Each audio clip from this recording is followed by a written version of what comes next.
Class है। कल आप लोगों को सबक 6 पढ़ाया था, आज सबक 7 में के बारे में बताया जा रहा है।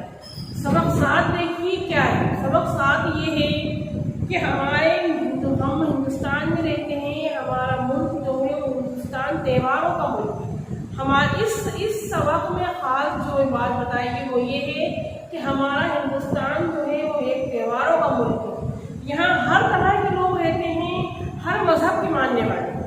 इस सबक में ये बताया गया है, एक दर्जा है, क्लास है, और क्लास में जो टीचर है, उस्ताद है, वो अपने स्टूडेंट से तरह तरह के सवाल कर रहे हैं, उनसे पूछ रहे हैं कि बताइए रागनी, आप बताइए आप अपने त्यौहार के बारे में क्या जानते हैं। खालिद जो है उनसे ईद के बारे में, बकरीद के बारे में मालूमात कर रहे हैं, हासिल कर रहे हैं। तो दर्जे में आपस में उस्ताद जो है, टीचर जो है, वो एक दूसरे से सवाल कर रहा है। इस सबक में आपको ये बताया गया है। अब देखिए उस्ताद जो है पूछ रहे हैं, उस्ताद टीचर, हमारे मुल्क, हमारे हिंदुस्तान में तमाम तरह के मुख्तलिफ मजहबों के मानने वाले लोग रहते हैं। वो मानने वाले और अपने अकीदे और रस्म रिवाज को अलग अलग है, लेकिन सबके अकीदे और सबके रस्म रिवाज अलग है। हर मजहब को अपने त्यौहार मनाने की आज़ादी है और वो अपने त्यौहार जो है खुशी खुशी मनाते हैं, उनके ऊपर अकीदा रखते हैं, भरोसा रखते हैं। लेकिन त्यौहार खुशी, अमन और भाईचारे का पैगाम देते हैं। त्यौहार जो है हिंदू, मुस्लिम, सिख, ईसाई आपस में सब भाई भाई। तो ये सब जो है हमें जो त्यौहार मनाते हैं, दिवाली हो, ईद हो, बकरीद हो, होली हो, ये सब हमें एक दूसरे से भाईचारे का पैगाम, मिलजुल कर रहने का पैगाम देते हैं। भाईचारा, मिलजुल कर रहने का पैगाम देते हैं, मनाते हैं।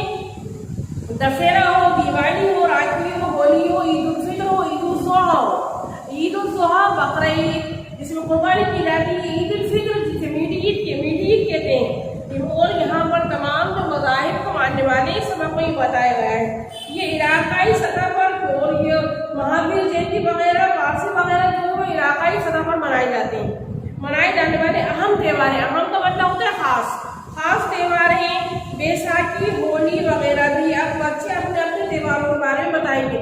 उस्ताद जो है, टीचर जो है, वो बच्चों से पूछ रहे हैं और बच्चों से कह रहे हैं कि सब बच्चे, उस्ताद जो है बता रहे हैं ये हर त्योहारों के मानने वाले लोग रहते हैं। अब उस्ताद जो है टीचर बच्चों से पूछ रहे हैं कि हर बच्चा अपने अपने त्यौहार के बारे में बताएगा। सबसे पहले पूछते हैं रागनी से। मैं बताऊँ सर, रागनी कहती है होली हिंदुओं का मशहूर त्यौहार है। होली हिंदुओं का मशहूर त्यौहार है। ये त्यौहार फागुन के महीने में आखिरी दिनों में बड़े मार्च में मनाया जाता है। ये त्यौहार जो है फागुन के महीने में मार्च में मनाया जाता है। इसमें लोग रंग खेलते हैं और आपस में गले मिलते हैं। होली पे लोग एक दूसरे को रंग डालते हैं, रंग का इस्तेमाल करते हैं, एक दूसरे के घर जाते हैं, मुबारकबाद देते हैं। होली में ये होता है, ये रंगों का त्यौहार है, खुशियों का त्यौहार है।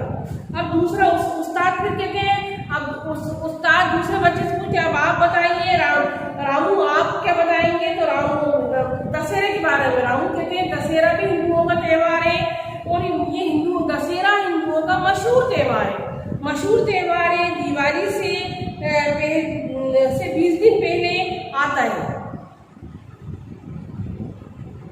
दिवाली से 20 दिन पहले दशहरा जो होता है, दिवाली से 20 दिन पहले आता है। ये विजयदशमी के नाम से भी मनाया जाता है।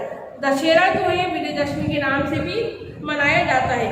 उस्ताद जो आप बताइए, उन्होंने दशहरे के बारे में बताया। उस्ताद कहते हैं अनीता आप बताइए, आप किस त्यौहार के बारे में बताएंगी। तीसरे बच्चे से पूछते हैं। अनीता कहती है दिवाली हिंदुओं का सबसे बड़ा त्यौहार है। ये अपने दिवाली के बारे में बताती है। ये त्यौहार कार्तिक के महीने में मनाया जाता है। दिवाली का त्यौहार कार्तिक के महीने में मनाया जाता है और ये अक्टूबर या नवंबर में पूरे मुल्क में निहायत धूमधाम से, ये रोशनियों का त्यौहार है, चिरागत की जाती है। इसमें हर घर को साफ सफाई की जाती है, घरों को सजाया जाता है। वो दिवाली पे हर घर के कोने कोने को साफ किया जाता है और तमाम घरों में सफाइयाँ की जाती हैं। लोग बड़े खुशहाली की देवी लक्ष्मी देवी का इस्तकबाल करते हैं। लक्ष्मी देवी का इस्तकबाल बड़े जोर से स्वागत करते हैं। दिवाली पर लक्ष्मी देवी का इस्तकबाल होता है, बड़े जोर से मौके पर घरों की सफाई की जाती और दिवाली पे लोग सब नए नए कपड़े पहनते हैं, मिठाइयाँ बनती हैं, घरों में मिठाइयाँ बनती हैं और फुलझड़ियाँ, चिरागा, आतिशबाजी, चिरागा बोलते हैं, आतिशबाजी, फुलझड़ी वगैरह का इस्तेमाल होता है। चिरागों की झिलमिलाती रोशनी, आतिशबाजी, दिलकश नज़ारे देखने के काबिल, दिलकश, दिल को अच्छे लगने वाले, जो आतिशबाजी, फुलझड़ी वगैरह को आतिशबाजी कहते हैं। चिरागा, रोशनी होना, रोशनी होना, मुझे दिवाली का त्यौहार बहुत पसंद है। उस्ताद अब कहते हैं अमान, आप बताइए उस्ताद भी अमान कहते हैं, अमान कहते हैं ईद उल फित्र जो है वो हमारा बहुत बड़ा त्यौहार है। रमज़ान के 30 रोजे रखने के बाद ईद उल फित्र का त्यौहार आता है। रमज़ान के 30 रोजे रखने के बाद ईद उल फित्र का त्यौहार आता है। रमज़ान के 30 रोजे हो जाते हैं और दूसरे दिन सुबह ईद होती है और ईद पर घरों की सफाई की जाती है। इस ईद को मीठी ईद क्यों कहते हैं, इसलिए कहते हैं इसे मीठी ईद की, ईद उल फित्र, मीठी ईद को ईद उल फित्र इसलिए कहते हैं, यह इस ईद पे फितरा दिया जाता है। इस ईद पे गरीबों को फितरा दिया जाता है। ये एक मुकर्ररा रकम तय कर, फितरा किसे कहते हैं, एक मुकर्ररा रकम जो है ईद की नमाज से पहले, और फितरा जो होता है 30 रोजे रमजान देखने के बाद शाम को चांद दिखाई देता है, चारों तरफ लोग चांद देखने जाते हैं और बड़े खुशियाँ मनाते हैं। फिर नमाज होती है, नमाज चांद देखने की दुआ पढ़ी जाती है, लोग एक दूसरे को मुबारकबाद देते हैं। फिर ईद की नमाज अदा करने से पहले फितरा दिया जाता है, जो कि एक मुकर्ररा रकम यानी तयशुदा रकम होती है। वो हर मुसलमान को फितरा देना जरूरी है, फर्ज है, फितरा कहते हैं। और ये गरीबों में ये फितरा जो है ये गरीबों में बांटा जाता है, गरीबों में, इसलिए इसको हम ईद उल फित्र कहते हैं। ये ईद उल फित्र के नाम से इसको ईद की सुबह मुसलमान नए कपड़े पहनते हैं, अच्छे कपड़े पहनते हैं, एक दूसरे को मुबारकबाद देते हैं, ईदगाह जाते हैं। सबसे बड़ी बात यह है ईद के त्यौहार पे लोग ईदगाह जाते हैं, ईद की नमाज अदा करते हैं, एक दूसरे से गले मिलते हैं, मुबारकबाद देते हैं। ईद के दिन गैर मुस्लिम हजरात भी अपने मुस्लिम भाई, ईद का त्यौहार जो है एक दूसरे को मोहब्बत का पैगाम देता है, मिलजुल कर रहने का पैगाम देता है और हमें अच्छी बातों का पैगाम देता है। एक तमाम मज़ाहिब के लोग एक दूसरे के घर आते हैं, सेवैयाँ खाते हैं और मुबारकबाद देते हैं। अब फिर उस्ताद उनसे पूछते हैं ईद उल जोहा क्या होता है। ईद उल जोहा बकरा ईद, जिस ईद पर कुर्बानी की जाती है, जिसमें कुर्बानी की जाती है, इसको ईद उल जोहा कहा जाता है। ईद उल फित्र की तरह ईद उल जोहा की नमाज भी ईदगाह पे अदा की जाती है। हमारे यहाँ 2 त्यौहार ऐसे होते हैं, ईद उल फित्र, ईद उल जोहा, जहाँ ईदगाह जाकर किसी भी मस्जिद जाकर ईद की नमाज अदा की जाती है। ये मुसलमानों का एक खास त्यौहार है। ईद उल जोहा जो है मुसलमानों का एक खास त्यौहार है। जिलहज्जा हज के दिनों में ईद उल जोहा का त्यौहार आता है। आप लोगों को सबको इस बात का इल्म होगा हज कहाँ होता है। हज मक्के मदीने में होता है, जो 5 दिनों का होता है। तो आप लोगों को इस बात को सबको, आप घरों से लोग जाते होंगे। ये 10वीं जिलहज्जा की 10वीं तारीख को मनाया जाता है। जिलहज्जा की 10वीं तारीख को मनाया जाता है। इस त्यौहार पे लोग हजरत इब्राहिम अलैहिस्सलाम की सुन्नत पर, इसका आप लोग वाक़या मालूम होगा कि उन्होंने अपने आंखों में पट्टी उनको ख्वाब में देखा था कि अपनी सबसे कीमती शे कुर्बान करो। उनको एक दिन ख्वाब में दिखा, 2 दिन दिखा, 3 दिन दिखा। तो उन्होंने कहा बेटा मुझे ये ख्वाब दिखा है और मुझे ये बात मुझे जो है इस्माइल अलैहिस्सलाम की कि अल्लाह की तरफ से मुझे ये एक बात कही गई तो अपने बेटों को कुर्बान करो। तो वो किस तरह सबसे कीमती शेख, सबसे कीमती चीज़ अपना बेटा, अपना औलाद किस तरह से कुर्बान करे। तो उन्होंने एक दिन दिखा, 2 दिन दिखा, ख्वाब 3 दिन कहा। तो उन्होंने इस बात का जिक्र अपने बेटे से कहा। तो उनके बेटे ने कहा कि बाबा जान आप इतने हिचकिचा क्यों रहे, आप खुशी खुशी आप उनको कुर्बान कर दीजिए। तो उन्होंने अपने दिल पे पत्थर रखकर अपनी मोहब्बत, जिस औलाद से मोहब्बत करने वाले सबसे कीमती चीज़ उनका जिगर का टुकड़ा, उन्होंने अपनी आंखों में पट्टी बांध कर उसको लिटा दिया। उस पर छुरी फेरने वाले थे अल्लाह की तरफ से, क्योंकि उन्होंने अल्लाह के हुक्म को सादिर करना चाहा था। उन्होंने अल्लाह के फरमान को टाला नहीं था। अल्लाह का हुक्म था उनके लिए तो अपने बेटे को कुर्बान कर दो। उन्होंने इस हुक्म को, इस अल्लाह के बताए हुए रास्ते को, अल्लाह के हुक्म को माना। तो अल्लाह ताला ने उनकी इस कुर्बानी को, इशारे कुर्बानी को बोला अपने बेटे की जगह दोबारा लटा दिया था। इस तरह हमारे यहाँ कुर्बानी वाजिब हो गई, फर्ज हो गई, इसलिए ईद उल जुहा का त्यौहार मनाया जाता है। तो लोग हज़रत इब्राहीम अलैहिस्सलाम और उनके बेटे हज़रत इस्माइल अलैहिस्सलाम की सुन्नत पर अदा करते हैं। जब से कि हमारे यहाँ जो हज़रत इब्राहीम बहुत बड़े सहाबा गुजर चुके हैं, हज़रत इस्माइल अलैहिस्सलाम की सुन्नत पर अमल करते हैं और कुर्बानी करते हैं। और इस दिन कुर्बानी की जाती है, लोग कुर्बानी करते हैं, गरीबों को गोश्त बांटते हैं। इस दिन भी ईदगाह जाकर लोग मुसलमान ईद उल जुहा की नमाज अदा करते हैं, एक दूसरे को मुबारकबाद देते हैं। अब और हज फिर घर वापस आकर कुर्बानी यानी ईद उल जुहा की 9 तारीख को हज होता है। जब जहाँ हज होता है पूरी दुनिया के लोग हज करने आते हैं। और पूरी दुनिया में एक ही जगह हज होता है, मक्का और मदीना। इसके अलावा पूरी दुनिया में कहीं भी हज नहीं होता।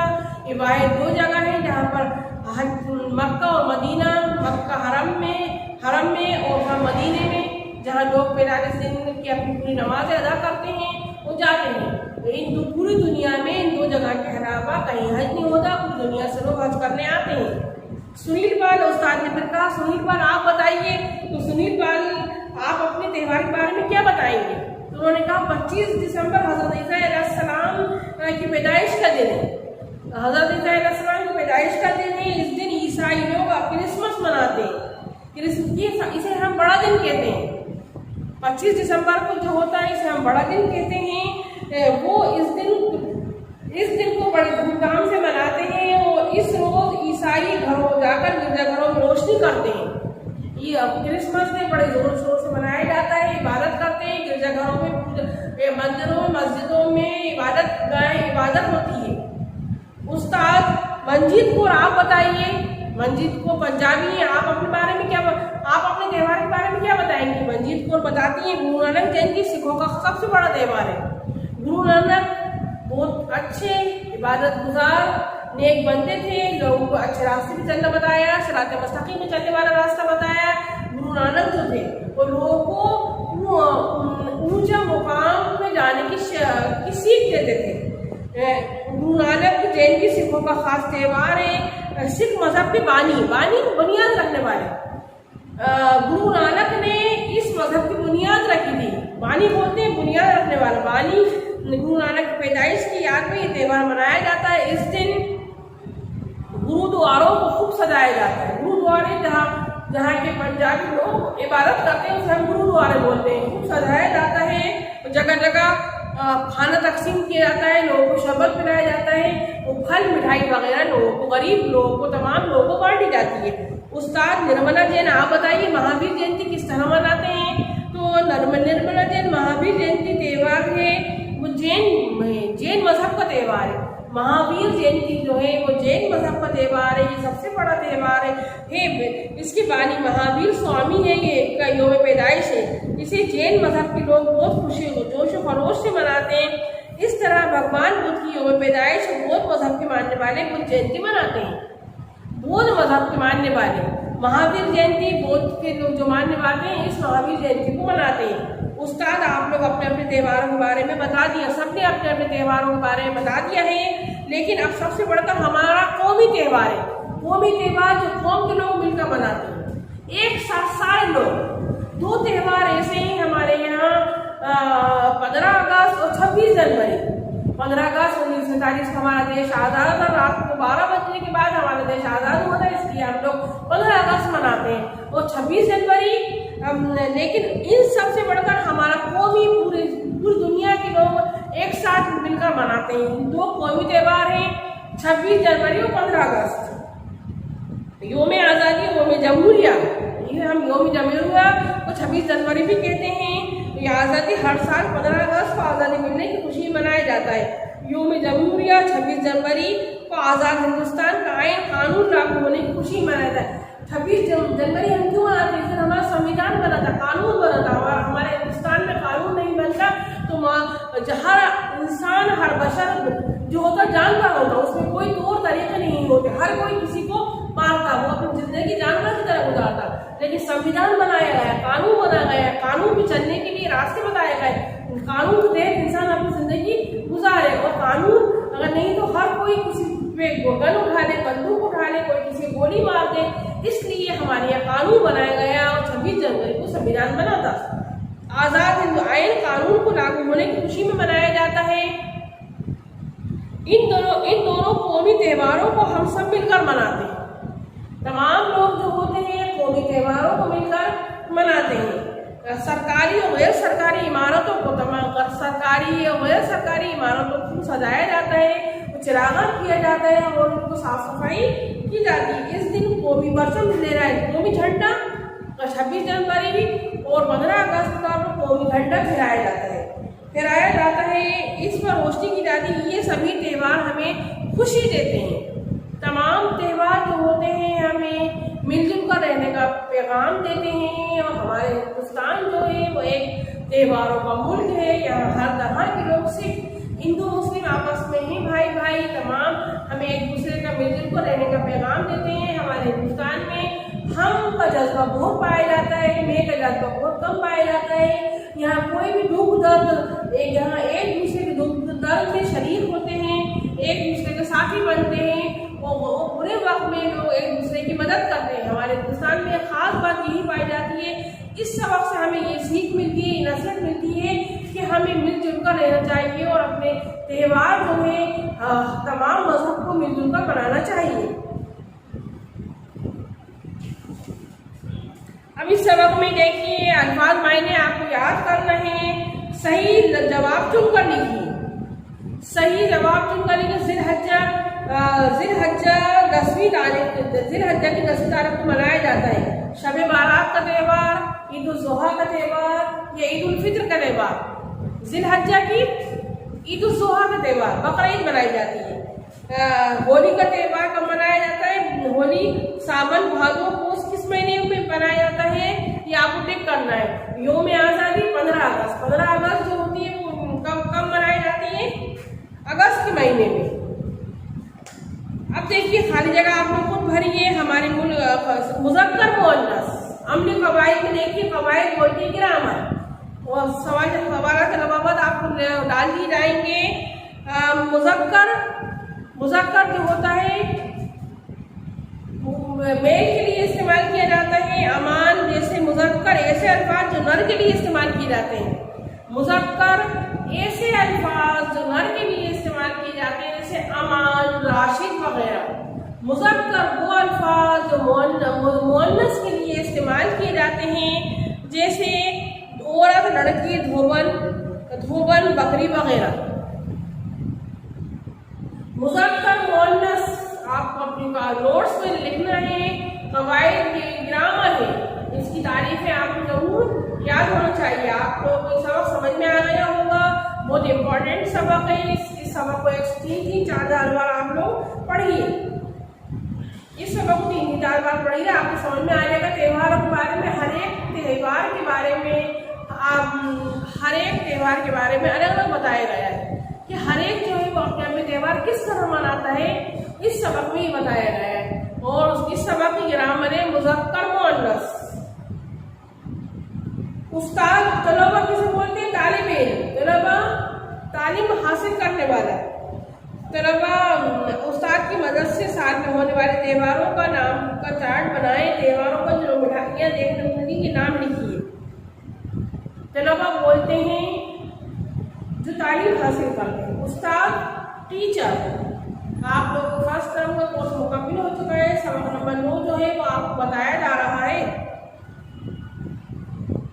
इस तरह जो है आपका फर्स्ट टर्म का कोर्स भी मुकम्मल हो गया है, लेकिन आपको कंटिन्यू करा जा रहा है। आप लोग अपनी नोट्स बुक बना लें, अपने नोट्स तैयार कर लें।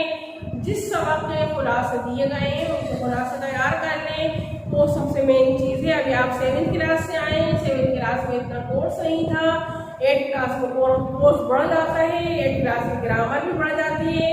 इसलिए आपसे इल्तिजा है, गुजारिश है कि आप लोग अपने सबक को ज़रूर पढ़ें, रीड करें। जितनी बार सबक को पढ़ेंगे, रीड करेंगे, उतना ही आपकी मुश्किलें हल होती चली जाएंगी। और आपको सबसे बड़ी बात ये पढ़ना आएगा। आप लोग राइटिंग पर ध्यान दें, एक पेज राइटिंग रोज करना है। और हर सबक को कि मश्क का मतलब होता है बार बार मश्क करिए, बार बार पढ़िए। एक बार पढ़ेंगे समझ में नहीं आएगा, 2 बार पढ़ेंगे तीसरी बार में आपको सबक समझ में आ जाएगा। ये सबक आप लोगों को समझ में आ गया होगा। आप लोग जो है सबक नंबर सबक नंबर 1 से लेकर 8 तक के नोट्स तैयार कर लें। तो जो खुलासे आपको बताए गए हैं, नज़्म काफी भी लिख लें, जो खुलासे आपको बताए गए हैं खुलासे कर लें। एहसास फर्ज और अपने नुकसान का खुलासा तैयार कर लें। खुलासा खुद लिखें, सबक को पढ़ के लिखें, समझ के लिखें, रटना नहीं है। और रीडिंग करें, डिक्टेशन लें। रीडिंग डिक्टेशन से क्या होगा, आपको पढ़ना आ जाएगा। अगर आप मुझसे जवाब याद हैं लेकिन आप सवालात के जवाब नहीं लिख पा रहे, तो आप किस तरह एग्जाम के जवाब लिखेंगे। और आपका बोर्ड एग्जाम भी हो सकता है, बोर्ड से पेपर भी आ सकते हैं। लिखना आना बहुत जरूरी है। अगर आपको लिखना नहीं आएगा तो आपको याद करा हुआ बेकार है। आपका अल्फाज मायने जो है वो आपको हर सबक के अल्फाज मायने जो है याद करना है। अल्फाज मायने अगर आप याद कर लेंगे तो आपको सबक पढ़ने में आसानी हो जाएगी। जैसे अकीदा का मतलब होता है ईमान का पक्का होना। अकीदा हम किसे बोलते हैं, ईमान का पक्का होना। फतह कामयाबी जीत, आप एक भी लिख सकते हैं, फतह कामयाबी जीत। बदी बुराई, इस्तकबाल करना, खैर मुकद्दम करना, स्वागत करना। अल्फाज मायने जरूरी नहीं, दोनों जगह एक लिख सकते हैं। इस्तकबाल करना, खैर मुकद्दम, स्वागत। दिलकश, दिल को छूने वाला, दिल को अच्छा लगने वाला। मुकर्ररा रकम, तयशुदा रकम, यानी एक रकम तय कर दी कितने पैसे देना है। तकसीम बांटना, तकसीम का मतलब क्या होता है, बांटना। बानी बुनियाद रखने वाला। आप लोगों को सबक मुकम्मल हो चुका है। बार बार मैं आप लोगों से एक ही बात कह रही हूँ कि अगर आप सबक को पढ़ लेंगे तो खाली जगह में खुद भर लेंगे। अब जैसे हमारा मुल्क हिंदुस्तान त्योहारों का मुल्क है, उसमें त्योहार आएगा नंबर 1 में खाली जगह दिए दर्द से अल्फाज से खाली जगह पुर कीजिए। पुर का मतलब होता है कि जो आपको अल्फाज दिए गए उसी मुनासिब अल्फाज से उसकी जगह को भरिए। दशहरा भी हिंदुओं का मशहूर त्योहार है। 25 दिसंबर हजरत ईसा अलैहिस्सलाम की पैदाइश का दिन है। गुरु नानक जयंती, महावीर जयंती, गुरु नानक जयंती जो है वो सिखों का त्योहार है। गुरु नानक जयंती सिखों का त्योहार है।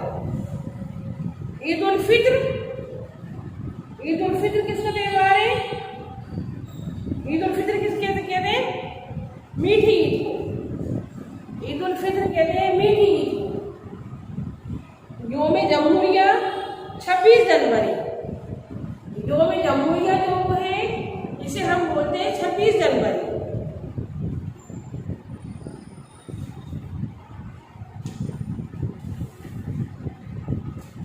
इसके बाद एक आपका सबक नंबर 9 जो है वो आसमानी दोस्त है। आप लोग आसमानी दोस्त सबक पढ़ ले, रीडिंग कर ले। आने वाले वक्त में आपको ये पढ़ाया जाएगा।